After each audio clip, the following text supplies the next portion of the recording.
اعتزال سے شروع ہونے والا الہادی فکر استشراق سے ہوتا ہوا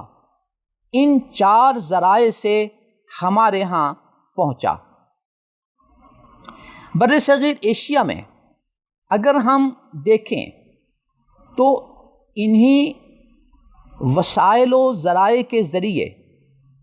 جو افراد خاص طور پہ اس کام کے لیے منتخب کیے گئے اور جس کے دور رس اثرات آج بھی ہمیں محسوس ہو رہے ہیں، ان میں بہت سی شخصیتیں ہمارے پیش نظر ہیں۔ خاص طور پہ سر سید احمد خان کا نام عقل پرستوں میں اور فطرت کے نام پہ نیچریت کے عنوان سے کام کرنے کے حوالے سے سر فہرست ہے۔ یہ فکر و فلسفہ مختلف اشخاص سے ہوتا ہوا آگے بڑھتا رہا، لیکن جس شخص نے اس کو مزید پنپنے کا موقع دیا اس میں غلام احمد پرویز کا نام آتا ہے، جنہوں نے انکار حدیث اور اسی الہادی فکر کو عقل کے نام پر آگے بڑھایا۔ دور حاضر میں وسیع پیمانے پر اور میڈیا کی سطح پہ، پرنٹ میڈیا کی سطح پہ اگر کسی تیسری شخصیت نے اس مشن کو منظم طور پر آگے بڑھایا ہے تو اس میں جاوید غامدی کا نام سر فہرست ہے۔ یہاں ایک چوتھا نام بھی ہمارے پیش نظر آتا ہے، وہ غلام احمد قادیانی کا نام ہے۔ اس کا سلسلہ چونکہ بالکل مختلف تھا، لیکن بنیادی طور پر وہ بھی الہادی فکر ہی کا ایک عنوان ہے۔ یوں یہ 4 وہ شخصیتیں تھیں جو استعمار کے لیے، استشراق کے لیے اور الحاد کو عالم اسلام میں، اسلامی ملک میں پھیلانے کے لیے اہم کردار ادا کرتی رہیں۔ یہاں اگر ہم ان کے نقطۂ اشتراک کو دیکھیں تو وہ بات یہی واضح ہوتی ہے کہ عقل بنیاد ہے نصوص کو سمجھنے کے لیے۔ نمبر 2 انکار حدیث، نمبر 3 انکار معجزات، نمبر 4 انکار شفاعت، نمبر 5 انکار نزول عیسیٰ اور نمبر 6 انکار قراءات قرآنیہ۔ یہاں اگر ہم اس طرف اشارہ کرتے چلیں کہ یہ تمام ملحدین احادیث شریفہ کے انکار پر مشترک کیوں ہیں، تو بظاہر اس کی وجہ یہ سمجھ میں آتی ہے کہ جب تک قرآن کریم کی تشریح احادیث شریفہ اور آثار صحابہ سے ہوتی رہے گی، اس وقت تک قرآن کریم کے افکار کو انحراف کے انداز میں پیش کرنا اور اپنی عقل و فہم کے مطابق، اپنی سوچ بچار کے مطابق پیش کرنا، یہ ان ملحدین کے لیے مشکل ہوتا ہے۔ لہٰذا احادیث شریفہ اور آثار صحابہ کو درمیان سے ہٹا دیا جاتا ہے تاکہ قرآن کا مفہوم من مانے طریقے پر لوگوں کے سامنے پیش کیا جا سکے۔ یوں ہم نے الحاد کے حوالے سے شروع دور سے لے کر آج تک ایک مختصر سا خاکہ اپنے سامنے رکھ لیا۔ اب ہم آگے بڑھتے ہیں کہ ہمیں کیا کرنا ہے، اور خاص طور پر طلباء کی تربیت کے حوالے سے جو ہمارا آج کا بنیادی موضوع ہے۔ ان میں سے 4 کام تو وہ ہیں جو صرف اساتذہ کے کرنے کے ہیں۔ نمبر 1، اساتذہ کے حوالے سے ایک بنیادی کام ہمارے پیش نظر یہ رہنا چاہیے کہ حضرات اساتذہ کرام الحاد کی ان بنیادوں کو سمجھیں اور قدیم الحاد اور جدید اعتزال، جدید الحاد، ان سب کے نقطہ اشتراک کو اپنے سامنے واضح طور پر رکھیں اور پھر طلباء کو اس نہج پہ بتائیں اور سمجھائیں کہ ہم جو شرع عقائد اور خیالی یا علم کلام کی کوئی بھی کتاب پڑھ رہے ہیں، وہاں اگر معتزلہ، قدریہ، جہمیہ ان کا تذکرہ آ رہا ہے تو یہ وہ قدیم الحاد ہے جس کی کوئی نہ کوئی شکل آج جدید الحاد کی شکل میں موجود ہے۔ یوں اس ربط کو ملانے کا ہمیں کیا فائدہ ہوگا؟ اس کا فائدہ ہمیں یہ ہوگا کہ آج طالب علم جب علم کلام کی یہ کتابیں پڑھتا ہے اور اس میں قدیم الحاد کو ہی پڑھتا ہے تو وہ اپنے طور پر دل میں یہ سمجھتا ہے کہ یہ اساتذہ کرام اور یہ نظام تعلیم ہمیں ایسی کتابیں پڑھا رہا ہے اور اس میں ایسے مضامین پڑھا رہا ہے جن کا آج وجود ہی نہیں ہے اور یہ فتنے ختم ہو چکے، لہٰذا ان کا پڑھنا بے فائدہ ہے۔ طالب علم کے اس تصور کو ختم کرنے کے لیے جب ہم قدیم الحاد کو جدید الحاد کے ساتھ ملا کر طالب علم کو یہ سمجھائیں گے کہ وہ اعتزال کی قدیم شکل تھی اور اس کی جدید شکل آج بھی ہمارے معاشرے میں موجود ہے اور اس نے کچھ اپنا روپ بدلا ہے، کچھ اپنا ظاہری لباس تبدیل کیا ہے، لیکن اس کی بنیاد وہی ہے، لہٰذا اس طالب علم کو ان کتابوں کے پڑھنے سے دلچسپی بڑھے گی اور ساتھ ہی ساتھ اس کا یہ شبہ کہ ہمارا یہ پڑھنا پڑھانا بے فائدہ ہے یہ ختم ہو جائے گا اور وہ شوق و ذوق کے ساتھ یہ کتابیں پڑھے گا۔ دوسرا کام، حضرات اساتذہ کرام جب علم کلام کی کتابیں پڑھاتے ہیں تو اس دوران ان کتابوں کو پڑھاتے ہوئے ہمیں اپنا نقطہ نظر، اپنا موقف اور اپنا نظریہ واضح طور پر طالب علم کو بتانا چاہیے کہ یہاں اس مسئلے میں ہمارا موقف واضح طور پر یہ ہے۔ اس کو سمجھانے کے لیے اگر ہم متن عقیدہ طحاویہ کو بنیاد بنا لیں تو یہ کافی حد تک ہمارے لیے مفید اور معاون ہوگا۔ ظاہر ہے کہ شرح عقیدہ طحاویہ ایک مستقل موضوع بن جاتا ہے، لیکن متن عقیدہ طحاویہ میں صرف اور صرف ان ایمانیات اور ان عقائد کا تذکرہ ہے جو بعد میں علم کلام کے حوالے سے موضوع علم بنے۔ یہاں علم کلام کی کتابیں پڑھاتے ہوئے اپنا موقف بتانے کا مقصد یہ ہے کہ اگر ہم اس کو اپنا موقف مسلک نہیں بتائیں گے تو طالب علم کتابیں پڑھ لے گا لیکن علم کلام کے حوالے سے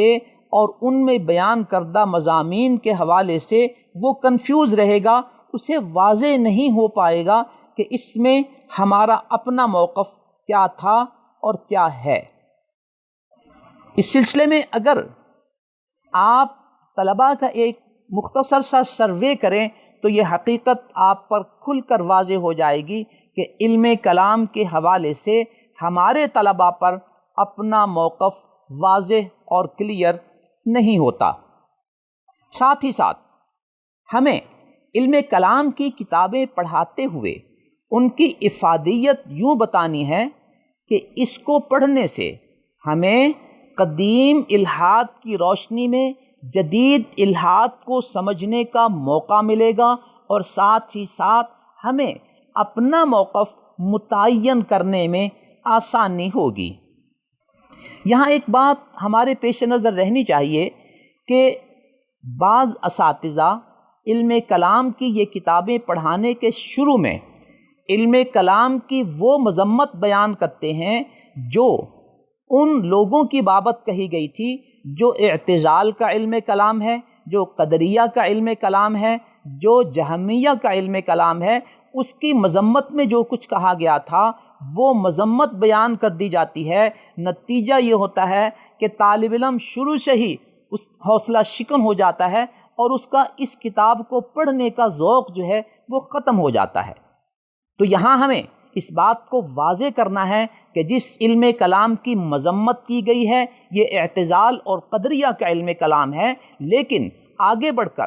جن علماء کلام نے اس صورتحال کا معالجہ کیا اور منحرف افکار کو ختم کرنے کے لیے اپنی علمی جد و جہد کی، اس کو پڑھنا باعث برکت ہے، باعث ثواب ہے، کیونکہ اس سے ہم ان الہادی افکار کا مقابلہ کر سکتے ہیں اور ان فتنوں کو ختم کر سکتے ہیں۔ تیسرا کام جو حضرات اساتذہ کرام کے کرنے کا ہے وہ یہ ہے کہ احادیث شریفہ کے حوالے سے ان ملحدین کو جن جن مقامات پر احادیث شریفہ کے حوالے سے کچھ اشکال ہیں ان کا تعین کرنا چاہیے، اور جب ہم ان احادیث شریفہ تک پڑھاتے ہوئے پہنچیں تو ان شبہات کا ازالہ کر دیا جائے، تاکہ مستقبل کی عملی زندگی میں جب طالب علم عملی میدان میں نکلے تو احادیث شریفہ کے حوالے سے جب اس پر اشکال ہو تو اس کو بات سمجھانا اور جواب دینا آسان ہو جائے۔ اس مقصد کے لیے سب سے پہلے ایسی احادیث کی ہمیں نشاندہی کرنی ہوگی اور اپنے مطلوبہ مطالعے کو اور ان اشکالات کے جوابات کو متعین کرنا ہوگا اور پھر طلباء کو بتانا ہوگا۔ یہ وہی پرانے گھسے پٹے شبہات، اشکالات اور اعتراضات ہیں جو عام طور پر مستشرقین کی طرف سے کیے جاتے ہیں، اور اس پر علماء برس ہا برس سے اپنے علمی جوابات دے چکے ہیں، لیکن چونکہ طالب علم کی زندگی میں وہ چیزیں نئی ہوتی ہیں، لہذا احادیث شریفہ پڑھتے ہوئے جب یہ شبہات اور ان کا ازالہ ان کے سامنے آ جائے گا تو عملی زندگی میں انہیں کام کرنا آسان ہوگا اور وہ کسی مرعوبیت کا شکار نہیں ہوں گے۔ مثال کے طور پر نبی اکرم صلی اللہ علیہ وسلم کی تعدد زوجات کا مسئلہ کہ عام مسلمانوں کے لیے 4 اور آپ کے لیے 4 سے زائد، ایسا کیوں؟ سید عائشہ رضی اللہ تعالیٰ عنہ کی عمر، اس حوالے سے 6 اور 9 کا عدد اور اس پر پھیلائے جانے والے شبہات، سیدہ زینب بنت جحش رضی اللہ تعالیٰ عنہ کے ساتھ آپ صلی اللہ علیہ وسلم کا نکاح اور اس سلسلے میں پھیلائی جانے والی غلط فہمیاں، اس طرح کے اور بھی بہت سے مقامات پہ ایسے اشکالات احادیث شریفہ کے حوالے سے کیے جاتے ہیں ملحدین کے، جنہیں ہمیں پیش نظر رکھنا چاہیے۔ حتیٰ کہ جب ہم الحاد کے حوالے سے بات کر رہے ہیں تو ہمیں کھل کر یہ بات آج متعین کرنی ہے کہ ملحد بڑے منہ کھول کر یہ بات کہتا ہے کہ جن لوگوں کو آپ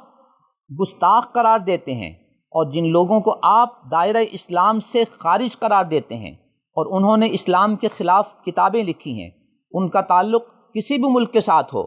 ان کی کتابوں میں آپ ہی کی احادیث کو بنیاد بنایا گیا ہے، تو ظاہر ہے انہوں نے غلط انداز پہ ہماری احادیث شریفہ کو پیش کیا اور پیش کر کے غلط فہمیاں پیدا کیں، جس کی وجہ سے بہت سے لوگوں کی گمراہی کا سبب بنا۔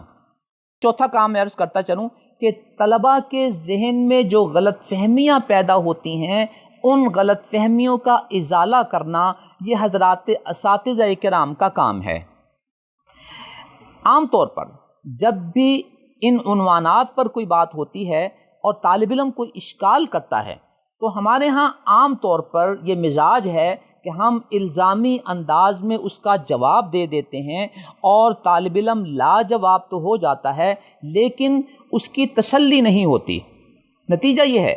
کہ جب وہ میدان عمل میں نکلتا ہے، اس سے جب کوئی سوال کیا جاتا ہے تو بجائے اس کے کہ وہ اپنے مخاطب کو سمجھائے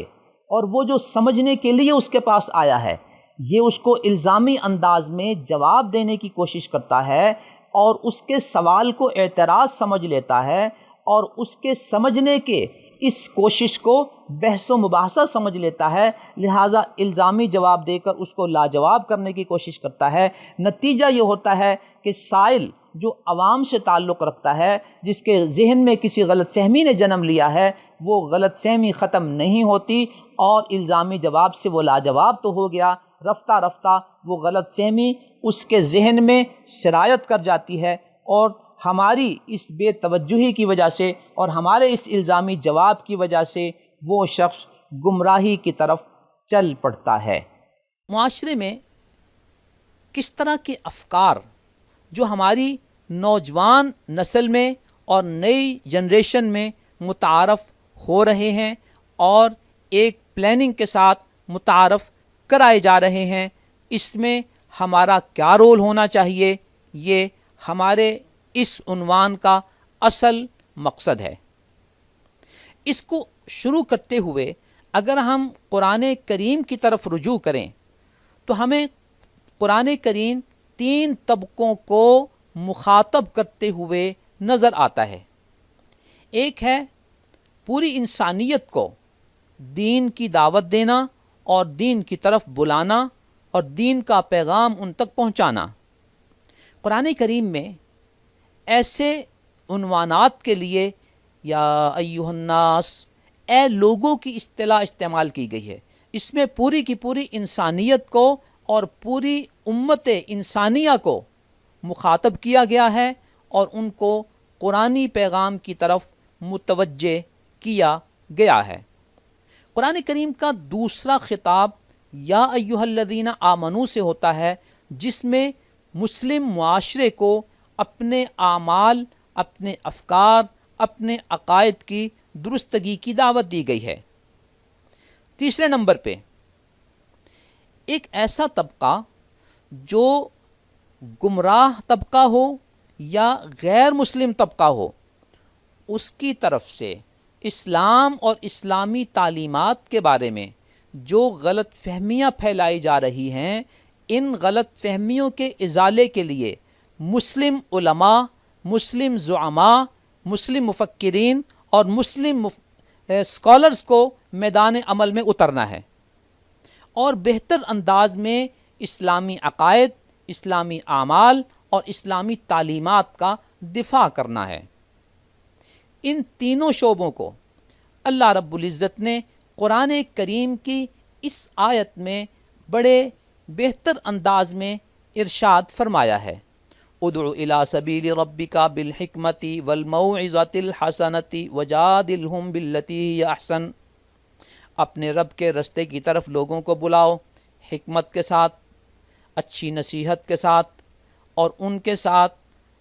مجادلہ کرو بہتر طریقے سے۔ گویا پوری انسانیت کو حکمت کے ساتھ دین کی طرف بلانا ہے،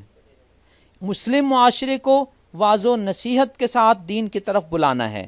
اور جو لوگ اسلامی تعلیمات و عقائد کی طرف غلط باتیں منسوب کرتے ہیں یا غلط باتیں پھیلاتے ہیں، ان کے ساتھ جو مجادلہ کرنا ہے، جو دلیل و برہان کے ساتھ بات کرنی ہے، اس میں قرآن ہمیں یہ کہتا ہے کہ تمہارا لب و لہجہ بہتر ہونا چاہیے۔ اس موقع پر ہمارا اور آپ کا عملی کردار کیا ہوگا؟ وہ یہ ہے کہ ہم صورت حال کی سنگینی کو سمجھیں، صحیح اسلامی تعلیمات کا ہمیں علم ہو اور ہم ان کی ترجمانی کرتے ہوئے ان غلط افکار کو اسی انداز میں معاشرے کے اندر ختم کرنے کے لیے لوگوں کو صحیح بات سمجھائیں اور غلط باتوں کو ان کے ذہن سے اس انداز میں نکالیں کہ وہ سیٹسفائی ہو کر ان باتوں کو تسلیم کر سکیں۔ جس طرح معتزلہ کے خاتمے کے لیے حضرات اشاعرہ اور حضرات ماتریدیہ، حضرت امام ابو الحسن اشعری رحمۃ اللہ علیہ جو 4 صدی کے عالم ہیں، حضرت ابو منصور ماتریدی رحمہ اللہ جو 4 صدی کے عالم ہیں، ان حضرات نے اور ان کے شاگردوں نے جس نہج پہ کام کر کے عقلی بنیادوں پہ قائم ہونے والے ان اعتراضات و شبہات کو امت کے ذہنوں سے ختم کر کے صحیح افکار کو متعارف کرایا، بعینی اسی طرح ان اکابر کی تعلیمات اور ان کے طرز عمل کو سامنے رکھتے ہوئے آج بھی ہمیں مغربی فلسفے کو پڑھنا ہے، اس کو سمجھنا ہے، اور پھر اس نئے فلسفے کی بنیاد پر اسلام کے بارے میں پھیلائی جانے والی غلط فہمیوں کے ازالے میں اپنا کردار ادا کرنا ہے، جو اس دور میں ہماری سب سے اہم ضرورت ہے۔ یہ تھا الہادی افکار کے حوالے سے وہ پس منظر جو اگر ہمارے ذہن میں رہے تو آج اس بات کو کس نہج پہ ہم نے ڈیل کرنا ہے، کس نہج پہ ہم نے صحیح پیغام کو سمجھنا ہے اور کس نہج پہ اس صورت حال کا علاج کرنا ہے، یہ ہمارے پیش نظر رہے گا اور اس انداز میں ہمیں بات کرنے میں آسانی ہوگی۔ یوں عزیز طلبہ، ہمارا یہ شعبہ وہ خطابت کے حوالے سے ہو، وہ درس قرآن کریم کے حوالے سے ہو، وہ الہادی افکار کے جائزے کے حوالے سے ہو، یہ سارے ہی کے سارے شعبے اصلاحی بنیادوں کے اوپر ہمارا ایک میدان ہے، اور ہمارا ایک ایسا علمی منظر اور پس منظر ہے جس میں ہمیں بہتر انداز میں اپنا عملی اور علمی کردار ادا کرنے کے لیے میدان عمل میں اترنا ہے، اور اس کے لیے ہمیں پڑھنے پڑھانے کے حوالے سے محنت کرنی ہے، قرآن کریم کو بنیاد بنا کر، نبی اکرم صلی اللہ علیہ وسلم کی تعلیمات کو بنیاد بنا کر، اور ان کتابوں کا مطالعہ کر کے جو اس شعبے میں لکھی گئی ہیں، اور اس شعبے کے حوالے سے علماء نے اس پر کام کیا ہے، اس میں ہمیں ترجیحی بنیادوں پر ایسے عنوانات کو پہلے منتخب کرنا ہے جن پر زیادہ کام کرنے کی ضرورت ہے، اور اس کے بعد دوسرے عنوانات جو اس کے بعد آتے ہیں۔ عزیز طلبہ، آپ پر صورتحال ہمارے معاشرے کی مخفی نہیں۔ ہماری تعلیم گاہیں، وہ چاہے اندرون ملک ہوں یا بیرون ملک ہوں، ان میں بہت سے ایسے ادارے اور ایجنسیاں قائم ہیں جو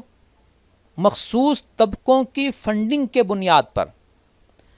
اساتذہ کے ذریعے، پروفیسرز کے ذریعے، ماہرین کے ذریعے ان عنوانات اور ٹائٹلز کو اختیار کرتے ہوئے اپنے طلباء میں ایسے افکار فیڈ کرتے ہیں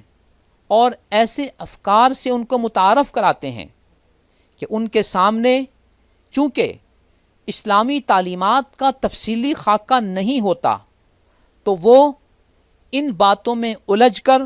رفتہ رفتہ الہادی افکار کے علم بردار بن جاتے ہیں، اور پھر آہستہ آہستہ خطرہ اس بات کا ہوتا ہے کہ وہ دین سے ہی ہاتھ دھو بیٹھیں۔ آپ اپنے معاشرے میں دیکھتے ہیں کہ ایک شخص، ایک نوجوان، وہ میرے سے اور آپ سے بحث کرتا ہے کہ اللہ ہے، اللہ نہیں، اور اس کے باوجود وہ اپنا نام محمد حسن، محمد حسین اور محمود رکھتا ہے۔ وہ اپنے آپ کو یہ سمجھتا ہے میں مسلمان ہوں، جبکہ ہمارے عقیدے کی بنیاد لا الہ الا اللہ محمد الرسول اللہ صلی اللہ علیہ وسلم پہ ہے، کہ سب سے پہلی بنیاد یہ ہے کہ اس بات کا عقیدہ رکھنا کہ اللہ ہے اور اللہ اکیلا ہے، اس کے علاوہ کوئی معبود نہیں۔ ہمارا پہلا عقیدہ یہ ہے۔ تو آج ایک نوجوان اس عقیدے سے خالی ہو کر اور اللہ رب العزت کے وجود اور عدم وجود کی بحث کرتے ہوئے اپنے آپ کو مسلمان سمجھتا ہے، اور ہم سمجھتے ہیں کہ مسلمان ہے، حالانکہ وہ کہاں پہنچ چکا ہے اسے اس بات کا اندازہ نہیں۔ یہ اندازہ اس کو دلانا، اس کو متوجہ کرنا،